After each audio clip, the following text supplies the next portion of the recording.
नमस्ते, लाइव हिंदुस्तान के news room video में आपका बहुत स्वागत है। खबरों में आगे बढ़ेंगे, लेकिन उससे पहले इस वीडियो को आप तक पहुंचाने में हमारी मदद की है KR मंगलम यूनिवर्सिटी ने। देखिए, ईरान में अपने एक ऑपरेशन जिसे कहा जा रहा था कि एक पायलट जो उनके एयरक्राफ्ट F-15 ईगल स्ट्राइकर का था, वो ईरान में स्ट्राइक के दौरान गिर गया था। उसे बचाने के लिए रेस्क्यू ऑपरेशन के नाम पर अमेरिका ने अपने कई वॉर प्लेन उतार दिए, कई जिसमें हरक्यूलिस जैसे C-130 विमान शामिल थे। और बाद में रिपोर्ट आती है, भाई साहब एक को बचाने गए थे, 5 से 6 मरवा के चले आए। इसके अलावा इनके कई विमान वहां पर गिर गए, नष्ट हो गए। एक विमान C-130 तो ऐसा था जिसे अमेरिका ने उड़ने के दौरान ही नष्ट कर दिया, क्योंकि वो उड़ान नहीं भर पा रहा था वहां से। ऐसे में मेरे साथ है इमरान जी। आप बहुत तरीके के सवाल खड़े हो रहे हैं कि आप गए थे वहां पर एक पायलट को बचाने, जबकि आपने 6 से 7 गंवा भी दिए। आपके बहुत सारे विमान जो मिलिट्री वाले थे वो भी वहां पर नष्ट हो गए, यानी आपको अरबों डॉलर का नुकसान भी झेलना पड़ा, कुछ जानें भी चली गई। बचाना क्या मकसद था? एक पायलट। जी, कुछ ऐसा ही दावा मीडिया रिपोर्ट्स कर रही हैं ईरान के हवाले से। ईरान का तो यही दावा है, हालांकि अमेरिका इस मामले में अभी चुप है। वो सिर्फ इतना कह रहे हैं कि हमने अपना एक पायलट निकाल लिया, हमारा मिशन सक्सेसफुल रहा। लेकिन अब इस मिशन पर सवाल ही ये उठ रहा है कि सक्सेसफुल कैसे, जब अगर आपके 5 लोग मारे गए हैं, साथ में इनका जो एक कार्गो विमान था वो गया है, इनके जो 2 बड़े हेलीकॉप्टर थे वो मारे गए हैं, उनके कुछ वीडियोज भी मंजर आम पर हैं जैसे कि दिखाए जा रहे हैं सोशल मीडिया पर, साथ में एक ड्रोन मारा गया है। इतना चीजें जो है ईरान ने नुकसान किया है, और उसकी वजह यह है कि ईरान में ऐसा लग रहा है जैसे हर एक फर्द, हर एक शख्स जो है लड़ाई को लड़ रहा है।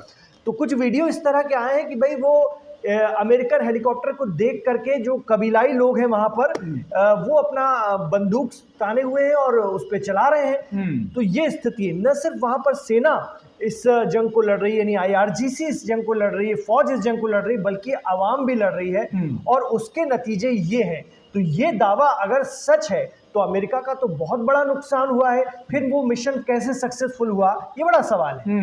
ये वो कलपुर्जे नष्ट हो चुके हैं जिन्हें आप देख रहे हैं। इनमें दावा किया जा रहा है कि C-130 हरक्यूलिस जो मिलिट्री विमान है जिसमें कई लोग आते हैं सेना के, वो नष्ट हो गया। 2 बताया जा रहा है, एक तरफ से एक दावा, दूसरी तरफ से 2। इसके अलावा ब्लैक हॉक हेलीकॉप्टर जो मिलिट्री सुपर पावर अमेरिका जो अपने आप को कहता है उसके हेलीकॉप्टर्स थे वो भी नष्ट हो गए। इसके अलावा उनका एयरक्राफ्ट तो गया ही गया।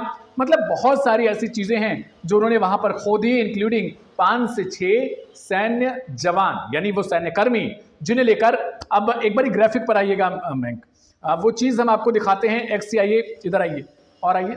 हाँ, ये कौन कह रहा है? XCIA एजेंट X जी। उनकी तरफ से कहा जा रहा है रेस्क्यू मिशन पर उन्होंने गंभीर सवाल खड़े किए हैं RT के साथ बातचीत में। उन्हें बताया पायलट बचाने गए मिशन में भारी नुकसान झेलना पड़ा है अमेरिका को, जबकि अमेरिकी मीडिया कह रही है ऑपरेशन सफल रहा है। अब आप सोचिए सफलता का पैमाना क्या है।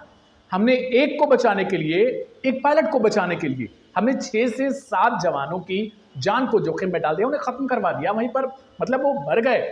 आप सोचिए, अब आप ये कहें कि एक पायलट की कीमत बहुत होती है उसकी जान की, हम मानते हैं, लेकिन वो क्या 6 जवान जिनको आपने वहां पर उनकी मौत हो गई, उनकी कीमत नहीं थी? आगे कम से कम 2 ब्लैक हॉक हेलीकॉप्टर गिराने का दावा किया गया, 2 C-130 विमान क्रैश हुई, कई मौतों की आशंका। C-130 को मैं बता रहा हूं, दोनों C-130 उड़ने की कगार पर थे। एक उड़ जाता है जी, उस पर ईरान स्ट्राइक कर देता है, दूसरा उड़ ही नहीं पाता, उड़ान भी नहीं भर पाता। अमेरिका को लगता है कि इससे ये कुछ हमारे जो खुफिया चीजें हैं वो चुरा लेंगे, उसने खुद ही स्ट्राइक कर दिया उस पर। आगे चलिए, ट्रंप बहुत चिढ़ चुके हैं भाई। अब ये कह रहे हैं, इन्होंने बहुत पहले दावा कर दिया था ईरान का डिफेंस सिस्टम खत्म हो चुका है, यानी उसके पास डिफेंस करने की पावर नहीं है, जिसको हम कहते हैं कि भाई कोई भी चीज हवा में रहे वहीं पर मार देगा उनका जो एयर डिफेंस सिस्टम होता है। लेकिन हमलों में गिरते अमेरिकी विमान कैसे गिराए जा रहे हैं फिर, जब डिफेंस सिस्टम है ही नहीं? क्या वो बंदूक लेकर राइफल मार रहे हैं वहां पे? और ऐसा भी है, ऐसी चीजें तो मैंने सुना था कि ईरान की तरफ से कहा गया था कि अगर कोई पायलट को देखे या कोई बचाने के लिए विमान आता है उस पर फायरिंग करो, ठीक है, लेकिन बहुत जैसे 300, 400, 500 मीटर अगर ऊपर उसके लिए तो एयर डिफेंस सिस्टम की तरफ बिल्कुल। और जमीनी हालात पर भी कई सब तरीके के सवाल खड़े हो रहे हैं। एक और चीज दर्शकों को लास्ट में बताएंगे, लास्ट में वीडियो तक बने रहिएगा। लास्ट में आपको बताएंगे वास्तव में क्या क्या रिपोर्ट निकल कर आ रही है कि ये ऑपरेशन सिर्फ एक पायलट को बचाने के लिए नहीं था, कुछ और भी कारण थे। इमरान जी, पहले इन चीजों पर बात करते हैं। बिल्कुल, ये जो दावे हैं प्रेसिडेंट ट्रंप के, जिसका आपने जिक्र किया, बेहद गुस्से में हैं, और उससे बढ़कर आपने एक लफ्ज़ इस्तेमाल किया, चिड़चिड़ा रहे हैं। तो चिड़चिड़ा रहे हैं, उसको लेकर के अब अमेरिका में भी तीखी प्रतिक्रिया देखने के लिए मिल रही है। जो एक अमेरिका का जो एक नागरिक अधिकार समूह है, जिसका नाम है council of American Islamic relations, CAIR, इसने अमेरिकी प्रेसिडेंट ट्रंप के ज़रिए ईरान को जो धमकी दी गई है, और सोशल मीडिया पोस्ट पर जो उन्होंने, जो उनका जो ट्रुथ सोशल मीडिया जो अपना खुद वो चलाते हैं, उसमें उन्होंने अल्लाह का जिक्र किया है। इसको लेकर काफ़ी एतराज़ किया जा रहा है और काफ़ी आलोचना की जा रही है। CAIR यानी council on American Islamic relations, इन्होंने कहा है कि किसी भी देश को सिविल स्ट्रक्चर एक तो ख़त्म करने की धमकी देना इस तरह से, उस पर से गाली गलौज करना, इसके बाद में धार्मिक प्रतीकों का इस्तेमाल करके मानव जीवन के प्रति उदासीनता दिखाना, धार्मिक मान्यताओं का इस तरह से तिरस्कार करना, ये एक तरह की मानसिक बीमारी है। ये एक बहुत ओछी मानसिकता का संकेत है। ये हम नहीं कह रहे, ये CAIR ने बाकायदा इसकी निंदा करते हुए ये बात कही है, और कहा है कि ट्रंप ने अपने संदेश में जिस तरह से अल्लाह का जिक्र करते हुए कहा ना कि अपने अल्लाह से दुआ कर लेना, हम भी देखते हैं। इस तरह की धमकी ये किसी ताकतवर देश के प्रेसिडेंट को, जिम्मेदार नेता को शोभा नहीं देती है। और सबसे बड़ी बात है, ये शब्दों का जो हथियार इन्होंने इस्तेमाल किया है, इससे पूरी दुनिया में थू थू हो रही है। ऐसा खुद CAIR कह रहा है, और कह रहा है कि इस्लाम और उनके अनुयायियों को बदनाम करने की ये बहुत ही कुत्सित कोशिश है, जिसको लेकर के इसे कतई बर्दाश्त नहीं किया जा सकता। इस तरह की बातें भी उनके खिलाफ उन्हीं के देश में सामने आ रही हैं। बिल्कुल, क्योंकि आप लड़ाई लड़ रहे हैं या फिर किसी को धर्म के आधार पर उसे बांटने के लिए पूरे देश में, पूरे विश्व में एक तरीके से आप उसे किसी और तरीके की चीज दिखाने की कोशिश कर रहे हैं ताकि लोगों को एकजुट किया जा सके। सवाल यही नहीं है, बल्कि सवाल ये भी है कि ट्रंप जब कुछ बोलते हैं तो वो सोचते क्यों नहीं कि उसका परिणाम क्या होगा, या अमेरिका को उसका अंजाम किस तरीके से भुगतना पड़ेगा। ये अमेरिकी भुगत रहे हैं, ट्रंप को कुछ नहीं हो रहा। आप समझ के रखिए ट्रंप का क्या जा रहा है। पर्सनल अगर मैं लेवल पर बात करूं तो ट्रंप सिर्फ बोलने से, अपनी सेना को उतार के अपने ही जवानों को खतरे में डालना, आगे वीडियो वो कुछ दिखाइए एक बारी, या हम दो तरीके के और दावे, एक बार पीछे आइए, वो ग्राफिक दिखाइए। ये CIA एजेंट जो X हैं, उन्हीं के हवाले से अब आप देखिए उन्होंने आगे क्या एक्सप्लेन किया है कि जनाब आपने यही नुकसान वियतनाम वार में भी करवाया था, और वही तौर तरीका एक बार फिर से वियतनाम युद्ध जैसे हालात का दावा किया गया। एक पायलट बचाने में कई सैनिकों की मौत, ये वियतनाम में भी हुआ था। एक सैनिक फंसता था, उसके बदले में 10-10 सैनिकों को मर जाना पड़ता था, क्योंकि वहां पर विमान उतारता था अमेरिका। वही राष्ट्रपति पुराने जो किए हैं, वही सेम चीज ट्रंप भी कर रहे हैं। रेस्क्यू मिशन बहुत बड़ा जोखिम है, आप किसी कंट्री में घुस रहे हैं। ये ईरान भी उसी तरीके से काम करा जैसे वियतनाम में इनको हराने के लिए काम किया था। 20 साल तक लड़ाई चलती रही, कुछ भी नहीं हुआ उसका। और यहां भी देखिए पायलट बचाने के मिशन में भारी नुकसान हुआ, कम से कम 2 ब्लैक हॉक, C-130 जो मैंने पहले बताया, और भी ज्यादा मौतों की आशंका, हालांकि दावा किया जा रहा है 5 से 6 लोग मर चुके हैं। अगर 5 अमेरिकी सैनिक भी इसमें मारे गए हैं तो, और इतनी मशीनरी गई है, तो ये तो बहुत बड़ा नुकसान है अमेरिका के लिए। एक सैनिक आपने बचा लिया, आप उसको सक्सेसफुल कह रहे हैं, लेकिन अगर ईरान का ये दावा सही है तो पूरी दुनिया को ये झकझोरने वाला है कि ये महाशक्ति का क्या हाल कर दिया ईरान ने। ये इसको इस नजरिए से भी देखा जाएगा। एक और सवाल जी, आप दावे कर रहे थे आप ग्राउंड फोर्स उतारेंगे, अभी 5 से 6 आपने उतारे थे, लगभग गए। आप कह रहे हैं ग्राउंड ऑपरेशन करेंगे, इस भरोसे पर आपको एक पायलट बचाने में 5-6 को गंवाना पड़ा, और आप कहते हैं हम ग्राउंड ऑपरेशन करेंगे, यानी आपके बहुत सारे सैनिक आएंगे, उसमें से कितने जाएंगे? ये भी सवाल का जवाब देना चाहिए। लास्ट में एक बारी मैं ग्राफिक दिखाइएगा वो।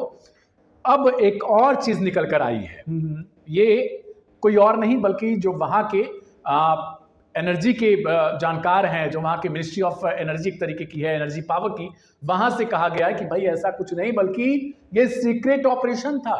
किस चीज के लिए?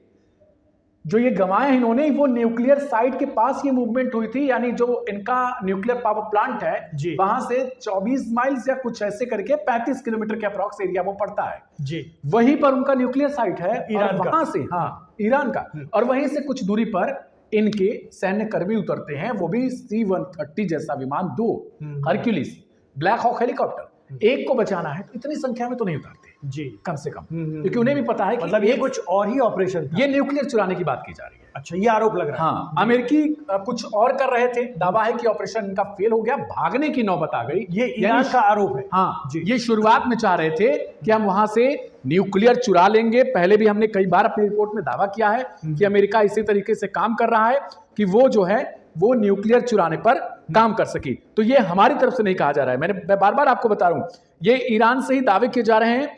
और बहुत बड़ी चीज है, अगर ऐसा कुछ होता है तो न्यूक्लियर चुराने के लिए आप उतर रहे हैं। अगर ऐसा दावा ईरान का सही तो इसका निकलता है, मतलब न्यूक्लियर चुराने के लिए उतरे थे, इतना साजो सामान लेके, और हाँ। ईरान ने खदेड़ दिया। खदेड़ दिया। न सिर्फ खदेड़ दिया बल्कि गिरा ही दिया। बिल्कुल। तो ये एक बहुत बड़ा आरोप ईरान की तरफ से लग रहा है। इसमें भी अगर कोई सच्चाई है तो ये भी अमेरिका के लिए बहुत बहुत बड़ा एक शर्मिंदगी की बात होगी। बिल्कुल। वो अमेरिका जो जमीन पर उतरना चाहता है ईरान के, वो अगर इस तरह का कोई ऑपरेशन चलाकर अगर कोई एक प्रयास करना चाह रहा था, एक प्रैक्टिकल करना चाह रहा था, तो वो भी बुरी तरह से फेल हो गया है। और ये जो हवाई जहाज है इनका सबसे बड़ा जो कार्गो प्लेन है, ये तो बहुत सारे ड्रोन और दीगर सामान और सैनिकों को ले जाने लाने के काम आता है।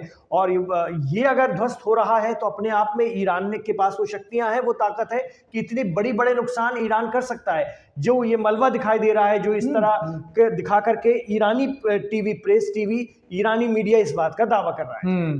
तो ये जो हमने बयान बताया न्यूक्लियर चुराने वाला, ये Iran said of energy management की तरफ से कहा गया। भाई ये आए थे यूरेनियम चुराने के लिए हमारे, और ये वहीं से थे 35 किलोमीटर दूर जहां हमारा पावर प्लांट है। यानी अब ये मिशन भी इनका फेल हो गया। जो ये सोचते थे कि हम अपने कमांडो उतार के यूरेनियम चुरा के लेके भाग जाएंगे और सारी लड़ाई खत्म है लगभग, क्योंकि वही तो चुराना इनका एक तरीके का मकसद है। फ्री ऑफ कॉस्ट कोई चीज नहीं लगानी, हमको मिल जाएगा, कर दिया गया, और वो भी फेल हो गया बताया जा रहा है। तो ऐसे में बहुत सारी चीजें हैं। फिलहाल लाइव हिंदुस्तान पर लगातार अपडेट्स जारी है, बने रहिए हमारे साथ।